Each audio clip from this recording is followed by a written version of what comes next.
When winter comes to Montana, snowstorms and cold bear down for months.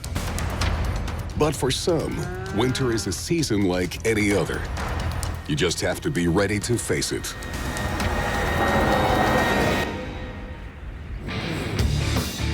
Rick and Casey are big game hunters. Tracking wild animals has become second nature. Good boy, Cash. Scott Clark is a trapper and a fisherman. He followed the footsteps of his father, Jerry, and he knows the Madison Valley like no one else. Scott and Susie have learned to face the most difficult conditions. They're the only ones to live all winter in the brutal Big Hole Valley. The Whites and the Hollenbecks have their ranches to run and animals to feed. Many animals to feed. Jenny is a sled dog breeder and an outstanding competitor. Her team is one of the best in the state. Welcome to Montana, the land of the Western pioneers. Nothing like a fresh morning in the mountains. There's another one right there.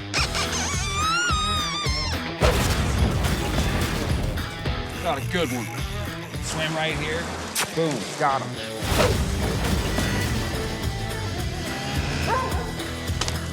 Good boy, Cat. Woo! Woo!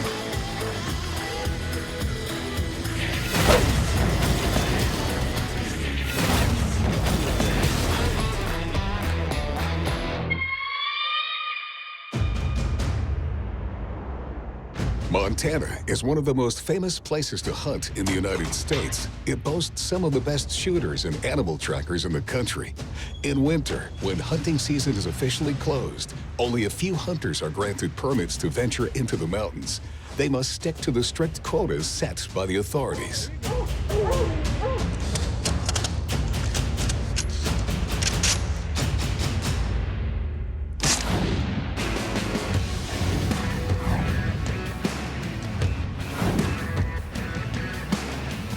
Near the village of Two Dot, on the Whites family's ranch, Rick and Harrison obtained a special license to cull 2 female elk from the herd on the ranch lands.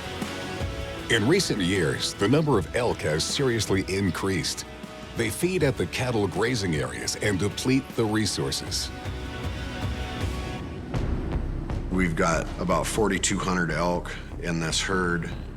There's really only enough feed for about 1,500, so we're 2,500 over what can be sustainable here. If we can't make a living and make this sustainable, we're gonna be gone, you know. There was at least 200 here the other day in this pocket. I don't see a thing. The 2 hunters have spent several days trying to locate the herd, but the conditions are not in their favor. You know, with this wind blowing 40 miles an hour there's not an elk in the world going to be out in the open. A strong wind and unusually warm winter temperatures caused the elk to stay hidden in the trees.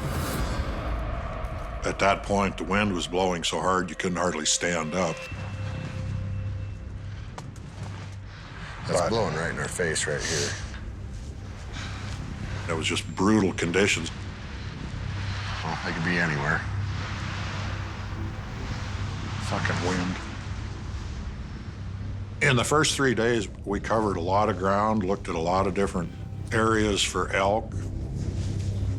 We basically hunted one end of the ranch to the other, which was basically probably 8 miles. We set up in places where we knew elk were there. As the elk didn't show up,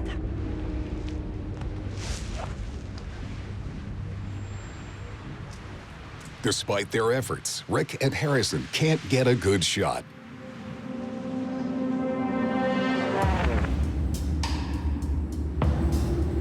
But in Montana, the weather can change on a dime. And after 3 fruitless days, the hunters can count on a new ally, the cold.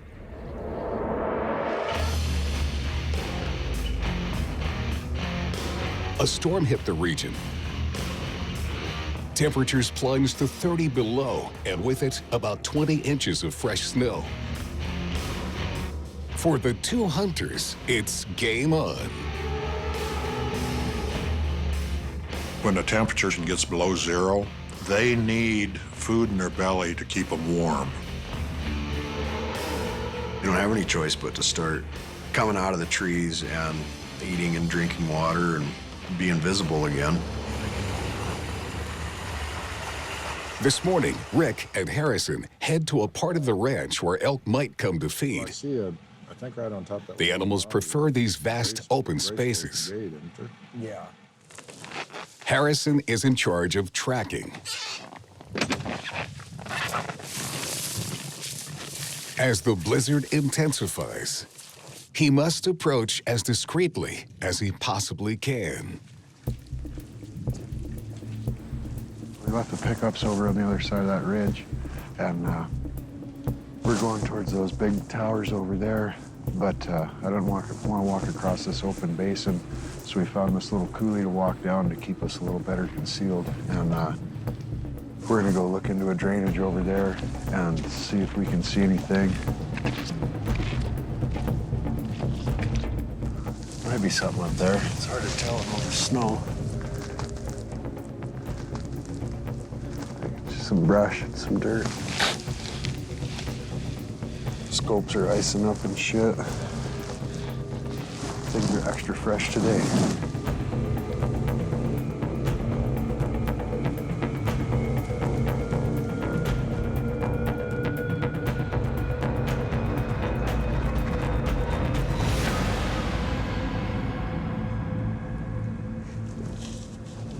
I peeked over this ridge and I don't see anything.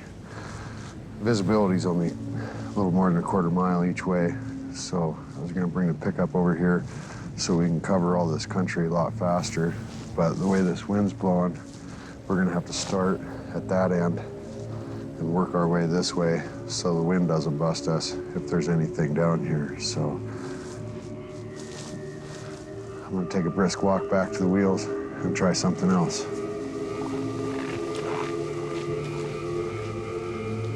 No elk in sight, but Rick and Harrison are confident. And the hunt continues.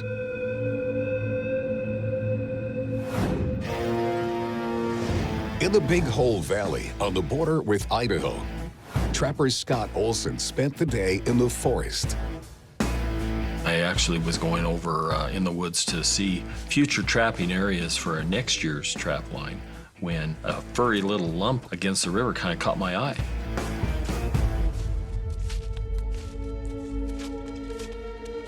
I couldn't tell from where I was at what it was, but it was intriguing, something out of place.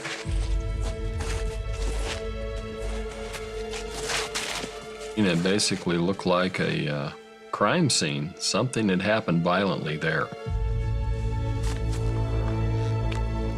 There were bits and pieces of fur with all the dark snow around of the blood that had been let off.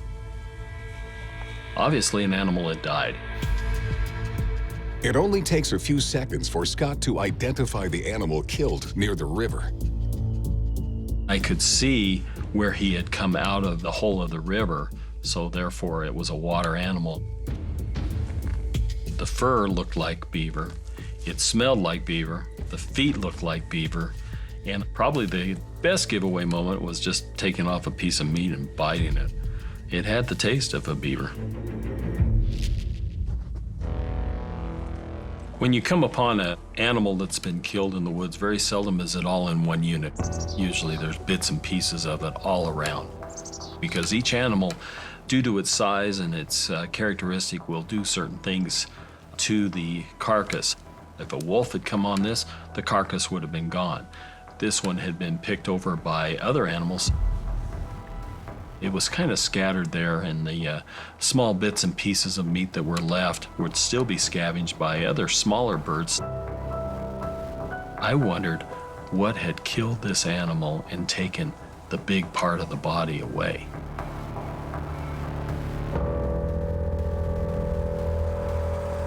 Just by analyzing the traces left at the scene, experience tells Scott the story of what happened here. There's a lot of bird tracks around here. We've got a eagle foot. So an eagle was here, which is the king of the birds. You could see where the birds would grab a piece of meat and then actually go away from the carcass a little bit so they'd be alone while they were eating. And there was a place over in the soft snow that you could see where a large winged bird had actually hit the snow as he was trying to lift off again, being scared by other birds. Now, for a large bird to be scared means there was something bigger coming in. So as I looked at that, I was able to see that there was a small little tuft of a black down feather. That would have been a crow or a raven. And right across, maybe 10 feet away, were the tracks of the eagle where the eagle had landed. So that told me the eagle came in, the crow and raven were scared, being lower on the food chain, and they lifted off, hitting their wings in the snow and leaving that little tuft of feather. So I knew that's what had been there. Other clues enable Scott to guess which animal killed the beaver. Whatever animal it was dragging parts of this down the hole, because we see a lot of blood around the hole. And I look across the river and I can see a hole over there with a slide, and that is indicative of an otter.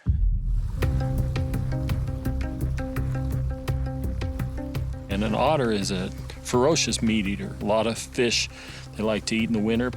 If they catch the beaver out of the water, then the beaver is very vulnerable. They don't move real fast. So then he got attacked by the otter. The battle ensued. Beaver suffered the loss. The birds came in as the referees and said, "We'll clean up your act." Nature is a cruel taskmaster. Things happen violently out there. It's just one big circle, a circle of life. What is bad for one animal is good for others. Rather than just let it go to waste, I'm going to try to salvage what I can off of here, because I'd like that animal not to have died in vain. And there's always something that I can gain off of here, perhaps a tail or some claws off of the feet. It's time to go to Scott Olsen's workshop, because the trapper is also an artist recognized throughout the region for his creations inspired by Indian traditions, and these few beaver remains will be useful to him.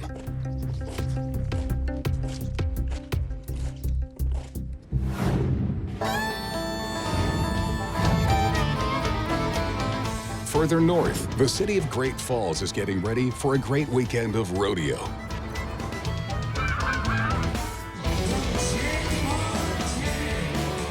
This is the setting for the season finals. After 8 months of competition and 35 rodeos organized throughout Montana, the 12 best cowboys in the state will compete for 3 days. Among them on the circuit is Henry Hollenbeck, nicknamed Hank. He's here with his wife Sarah and his son Rhett. Henry is one of the oldest on the circuit, but one of the best and most respected. He's won the all-round title for the last 2 years. Being the all-around guy, it's kind of interesting because you're just the guy that can do it all, and there's not a lot of cowboys that do that. Every year he thinks he needs to retire or something because he's getting too old, but then he goes and wins everything. Come here. Come here. Stuff changes and gets faster, and horses get better, and you just gotta go with it. Stay with it. What a talent. What a talent. Number 1 in the year-end. But this year is special for Henry.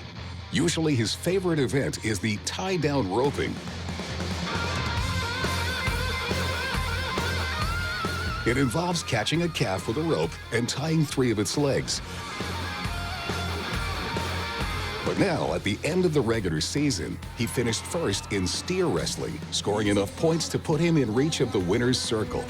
The test consists of grabbing a steer with his bare hands and flipping it as quickly as possible.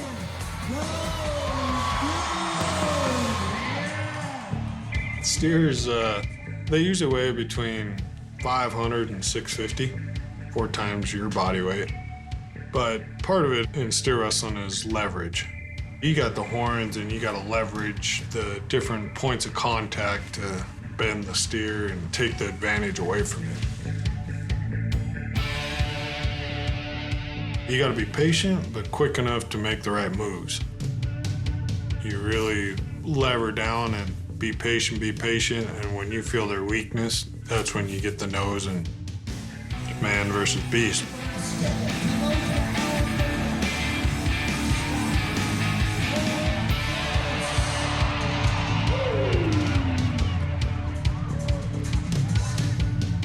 They hurt every once in a while. I mean, I got a lot of scars across my belly, but if you do it right, you shouldn't get hurt, but you know, there's always the possibility.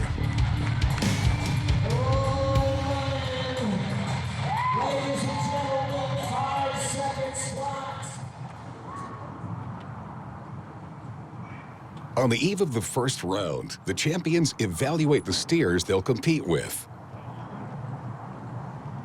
You just kind of look at their frame size, and like this #1 steer is supposed to be a little bit pushier, but he'd still be a good steer, and maybe have a little more action to him.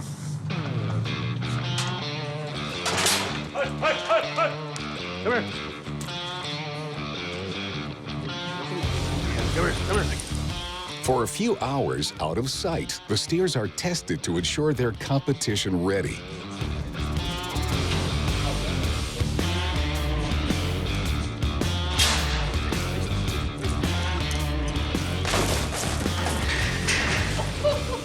We had a little discrepancy on the last one, and then the one that run down the fence and tipped the guy over. We ran him back one more time just to kind of show him who's boss.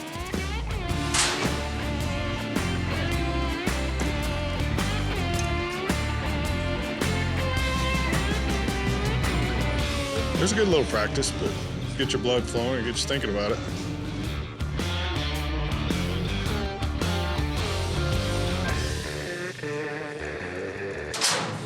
What's kind of difficult about the steer wrestling is you kind of only have one shot. Once you leave the chute and you're coming up on the steer, you can't just keep running around.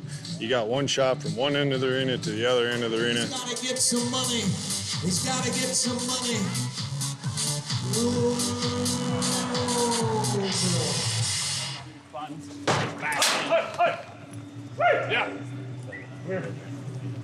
If Henry completes his 3 rounds this weekend, he'll not only retain his title of all-around champion, but he could also earn his first steer wrestling championship, a true institution in Montana.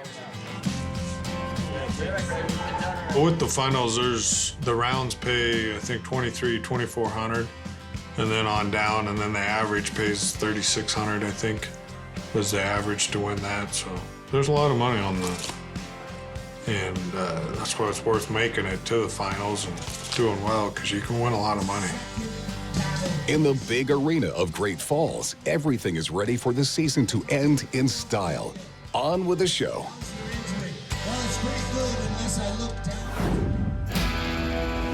100 miles south near the small town of Livingston, Jenny Roddewig breeds sled dogs. Montana's sled dog competitions are legendary. Jenny, just 23 years old, is already one of the most famous mushers in the state.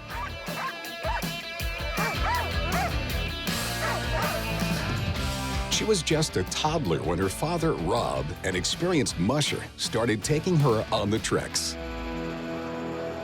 This year, Jenny is getting ready for the famous Race to the Sky, Montana's largest dog sled competition, now only 15 days away. Soldier, come here. Jenny won this race in 2014, but this year she's giving herself a challenge. She's chosen a very special young dog to lead her pack.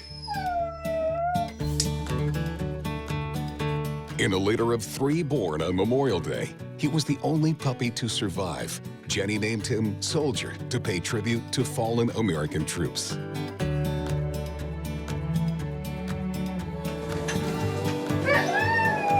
He was a fighter and born on that day, so I figured Soldier was a fitting name. But when he was about 8 weeks old, I noticed something was wrong with the way he moved and the way he ran, and just something didn't look right with his rear legs. He basically didn't have a hip joint on his one leg that didn't develop. But I decided that, you know, he was such a happy puppy and he had a great personality. So I decided, well, we're gonna continue on. And when he was about 6 months old, I put him in harness for the first time. And it was just, it was like, I mean, he was born to do it. Soldier was definitely a born leader.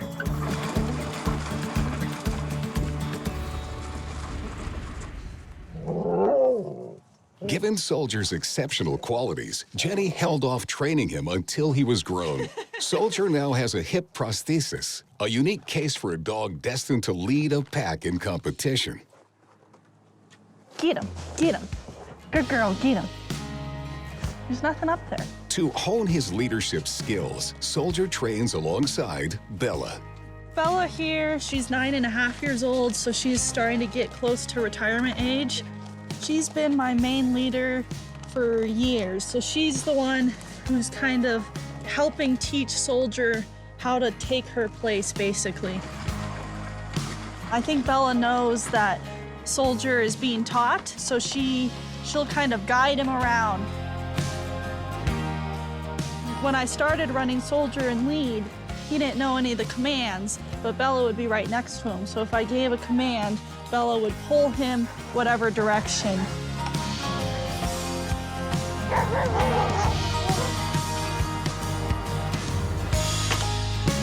Jenny has scheduled a few training sessions. The date of the race is fast approaching, and her team must be ready. The young musher wants to prove to everyone that Soldier is up for the challenge.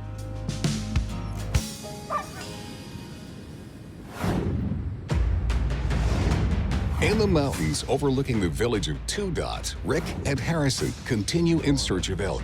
So far, no luck finding the animals that hide in the forested mountain, but they hope this new day of tracking will finally bring them the results they've waited days for. We'll be working with this then too. There's 100 head right in front of us. We're gonna just let them walk off of this hill before we move again. The cold has driven 100 elk out of their hiding place. The rest of the herd must not be very far.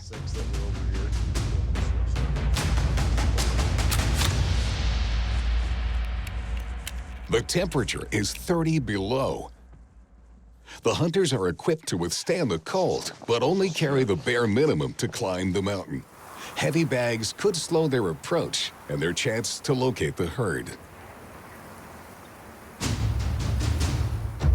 We head right up this draw. Yeah. Where those elk were coming in, they should get in that timber and cut back down. But if we go up here and we'll cut tracks, then it's going to be really close in the timber. Yeah. But wind's right in our face. But I would think out of 100 elk, we ought to be able to bump into a couple in there. I would hope so. And if nothing else, we get up there and hopefully at least push them back down where we can get at them again, you know. Rick and Harrison will try to access the forest at the top of the mountain. This is probably where the elk are hiding. See that bench up there in the timber? I don't think we want to get above it. No. Just hang down through there.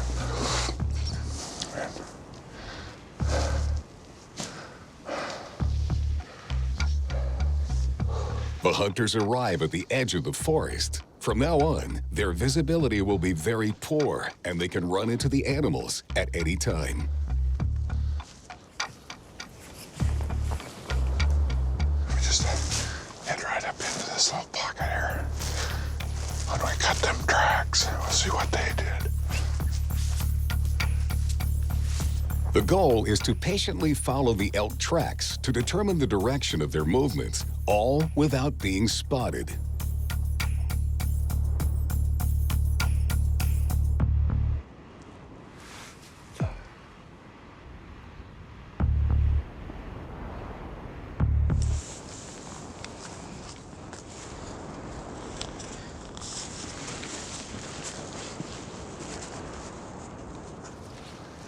3 hours have passed since the hunt began. The animals should be close. But for now, Rick and Harrison have not managed to see them. You see anything? I can't see much through the tops of them trees. Can you go out to the far edge? Yeah. Yeah, I mean, you can go this way and look down. I've got a pretty good idea that we've jumped these elk here. They're moving pretty hard down through this timber. So we're gonna take and just kind of work down in behind them, just take our time. And it's just kind of a cat and mouse game in this timber, but walk a little and look a little and walk a little, and because these elk will get down in here, then they'll start bedding down and just lay under trees here.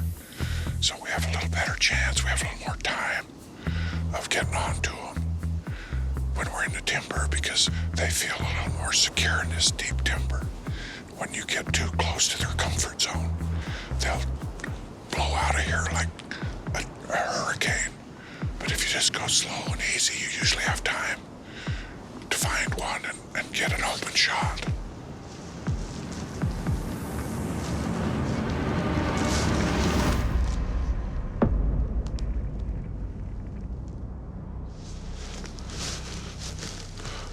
We're about fucking busted. How far away? 400. Laying down. Straight across this drop from me. Just sit for a minute. It's a bull looking at us, I think. I think it's a cow blower. There's one above it laying down.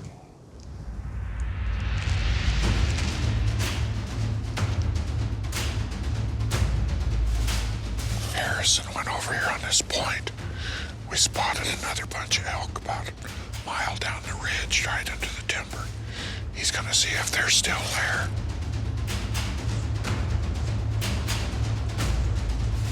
Harrison tries to follow the tracks of the small herd inside the forest. But the animals they glimpsed at the edge of the wood seem to have vanished. Despite the hunter's best efforts, the elk must have spotted them and fled. It's a rare failure for Rick and Harrison.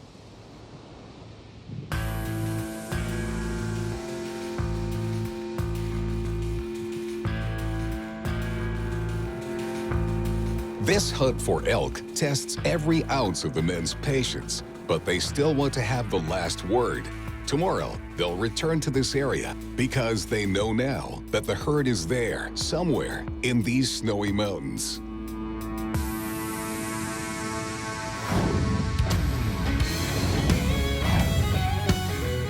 In the Big Hole Valley, trapper Scott Olsen discovered a beaver killed by an otter at the river's edge and decided to harvest some pieces.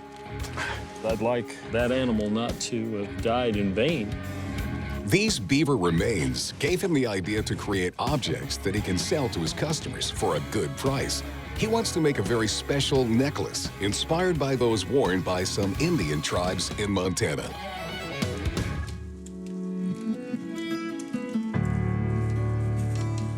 The Indians referred to these things as medicine bags.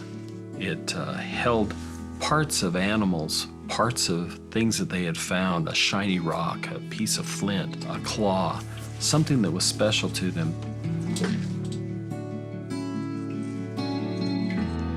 I had this idea of making it in the shape of a beaver and using pieces of this beaver to make that fetish so that it would be like a beaver medicine bundle. It would remind you of how precious life is and how fast it can be taken. Scott is known throughout Montana as one of the few artisans to use the same techniques as the Indians who occupied this area before the pioneers arrived. He finds all his materials in nature. Sinew is the back strap out of the back of the animal, or the legs.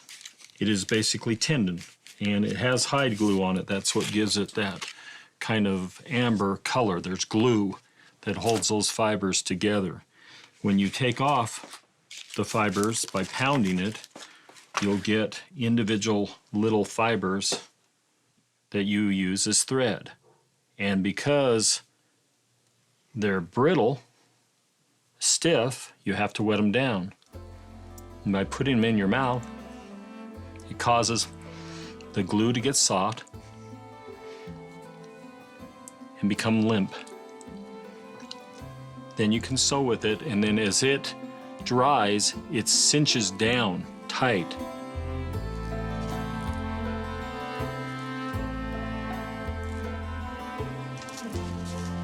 The sinew beadwork stays for centuries because it has that glue in it.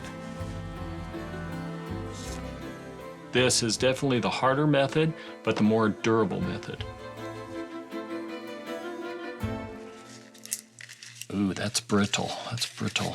Let's go with this one. The outline for the bag was done with buckskin, tanned with brains, sewed together with the tendons of animals, the sinew, so it cinches down and holds it tight. Decorated with the claws of the animal, with trade beads from the early 1800s. And there's buffalo hair put inside that charm to give it some base and to tie it back into Mother Earth.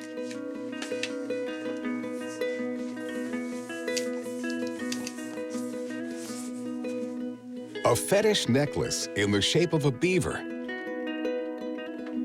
And another with the animal's teeth. Scott knows how to make the most of the remains. It becomes worth $150 to $200. It's totally original.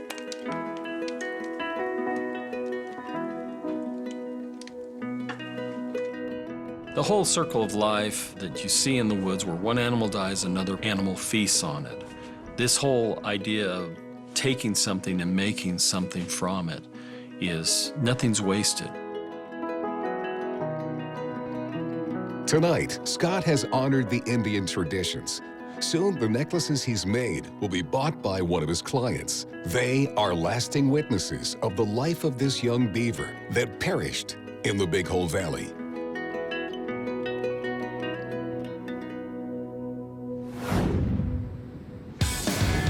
In the city of Great Falls, Henry Hollenbeck prepares for the first round of finals in the Great Rodeo Weekend.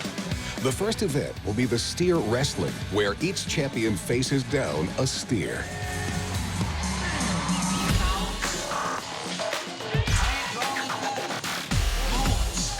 In the finals last year, Henry's fast-moving steer made him bungle the jump.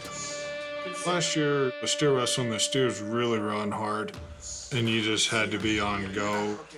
On my first one, I was real hesitant. I got caught waiting, and it burned me to the back end, is what we call it in rodeo terms. Got roasted. Tonight, the steers are stirring up trouble for the champions. They are defeated one after the other. Henry waits for his turn. And this year, he's determined not to fail. I think he was mentally prepared this year because of what happened last year. You do recognize what else is going on, but it's still between you and Beast, and you got to do your job. There was a lot of people that missed. One guy would get outrun, one guy, his horse wouldn't cooperate. And those, you just got to recognize them, but you got to stay focused to what you're going to do.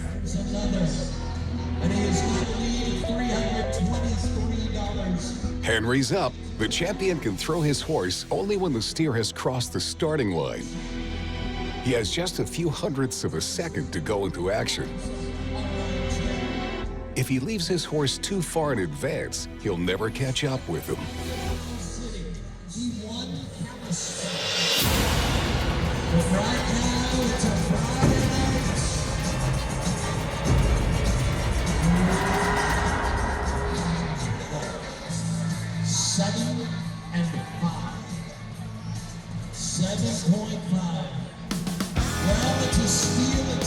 I had a nice, honest run in the steer wrestling.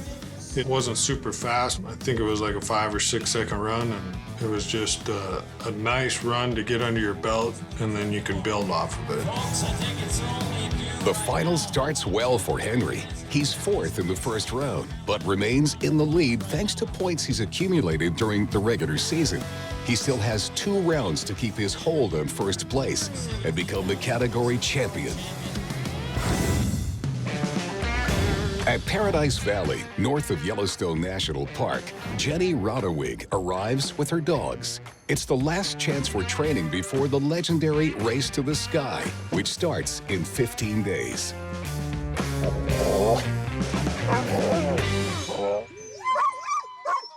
At the beginning of winter, Jenny has already won a 20-mile race. Now she wants to see how Soldier, the young leader of her team, will perform on a long run 6 months after his hip operation. 2 weeks before a big event, I like to do my biggest, kind of longest, hardest training run. For Race to Sky, we're not doing a 20-mile race, we're doing a 100-mile race. And so we're working our way up towards that in training, and I want him up there in lead so I can see how he handles that and if he's gonna be able to handle running in lead for a 100-mile race. Jenny chose the Mill Creek Trail, one of her favorite training grounds, and especially demanding for her dogs. It has a lot of elevation and climbing in it, and it's pretty much all climbing the whole way out.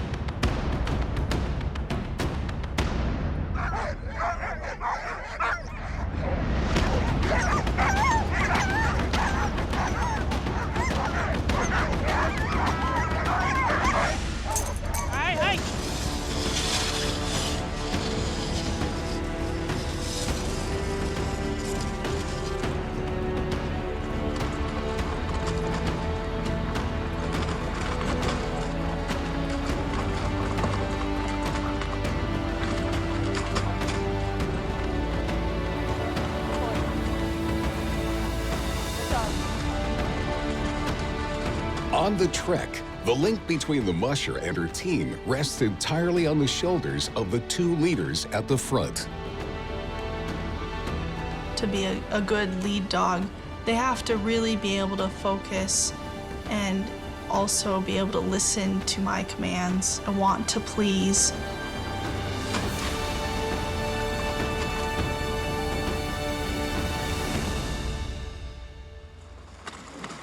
So it's up to him to be able to focus, stay on the trail, not run off after a rabbit, and to listen to my commands, when to turn, where to find the trail. They just have to have that confidence to lead a team of dogs through any conditions, basically.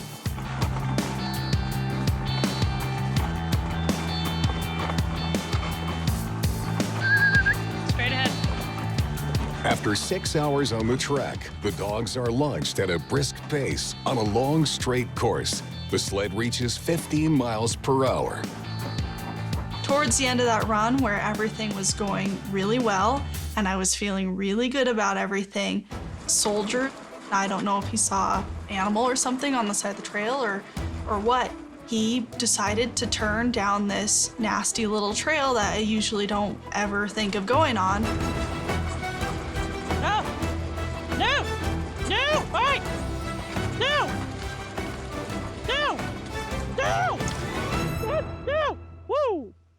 I think he caught Bella off guard and just drug her down there.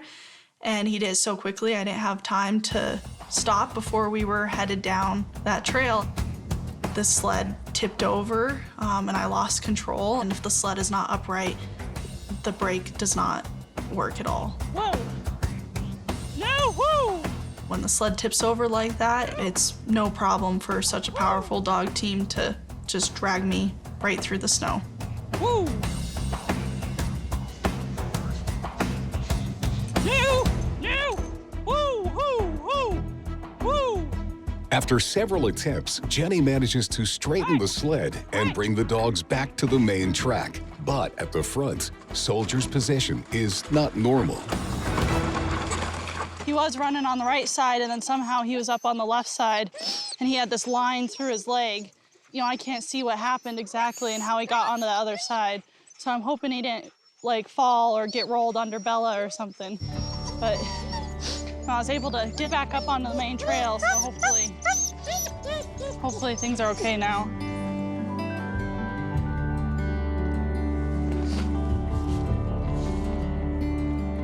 It's impossible for Jenny to know if Soldier's prosthesis was moved or damaged in the accident. And 2 weeks into the race, she can't afford to take the slightest risk. She'll have to get Soldier to a vet for an examination.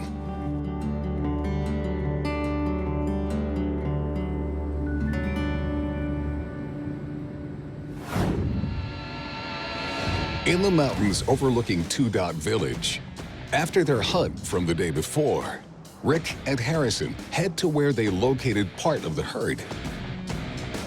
Their past few days of failure have proved one thing. The elk are on their guard. To maximize their chances of catching any fleeing animals, the two hunters will split up.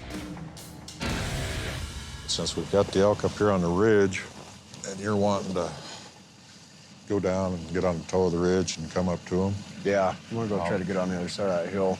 Just come up the backside there. Backside of it. Maybe if you go up by them cottonwoods or something. All right. And hang out there. Give me 20 minutes or so. They'll either see me and go to you, or see you and go to me. Right. So Harrison went up to peek over the ridge into the pocket where the one bunch of elk had been. And I was gonna stay in an ambush position so that if they did come around the end of the ridge, I could possibly get in a position to get a shot.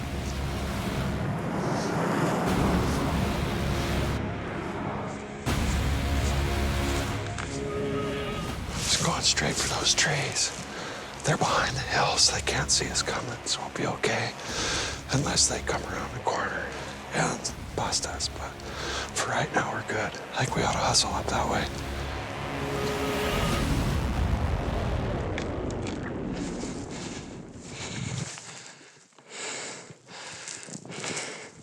Wind's not perfect, but I think we can make it work.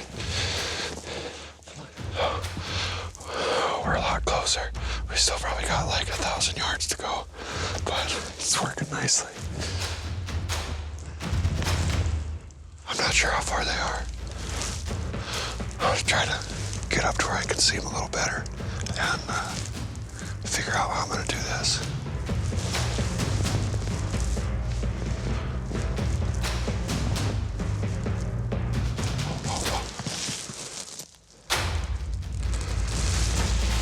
About 20 of them started coming out of them trees. It was probably 700 yards, I would guess, but since I was above them and there was no wind or anything to worry about, I felt pretty confident of taking a shot. So belly crawled up to the edge where I could see, and so cold I couldn't even feel my hands. I couldn't feel my finger on the trigger.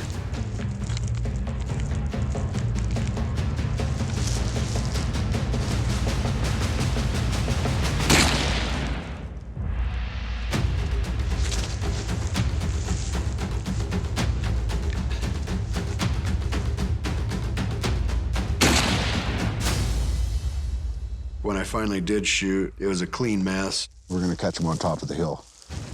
That shot got everything standing up, and there must have been probably 700 altogether between the ones below and the ones over here and the ones that I couldn't see in that bowl of that ridge. Holy shit. Look at on the hill. They all kind of came together on top of that ridge and went way out, right above a cliff, and then all flowed down into that basin to the north of us. I want to hustle up to the top of this ridge and see if I can cut them off before they get up here.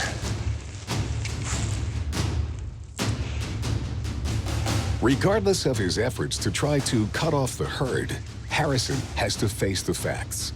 The elk are too fast, and the night will fall too soon. It's time to go back to camp. But despite their failure, their strategy nearly worked. Tomorrow, they will try again, and maybe their patience will reward them.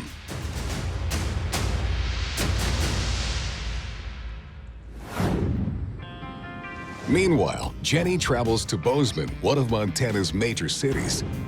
After the accident from the day before, she's bringing a soldier to her veterinarian.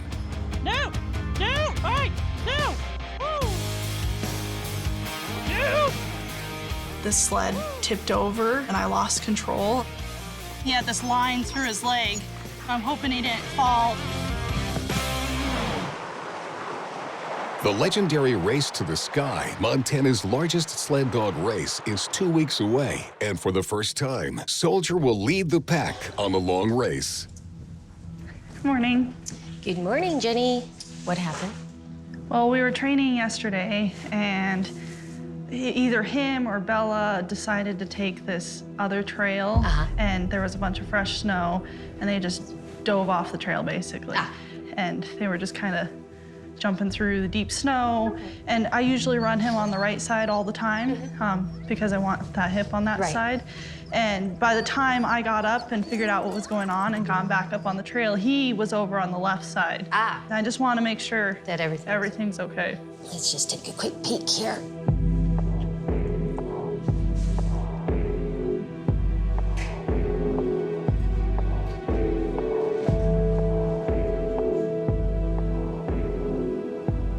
So far, so good.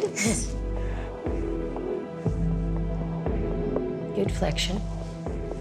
We can always take an x-ray and find out, make sure that it's still, the implant is still solid, which is what we would like. Yeah, I'd rather know, you know, especially this close to the race. Right, right. The operation took place 6 months ago, and since a hip prosthesis has never been placed in a sled dog, veterinarians don't know if the prosthesis can withstand such strain.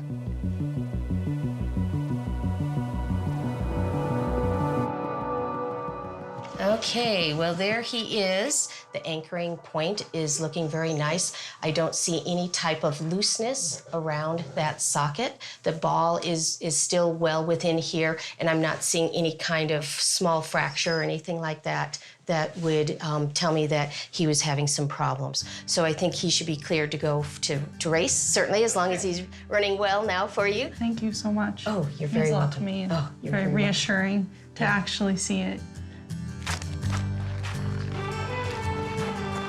Fortunately, Soldier was more frightened than injured. And despite this scare, Jenny is determined to start the race and to prove that the young dog can lead this pack against the best sled dogs in the United States.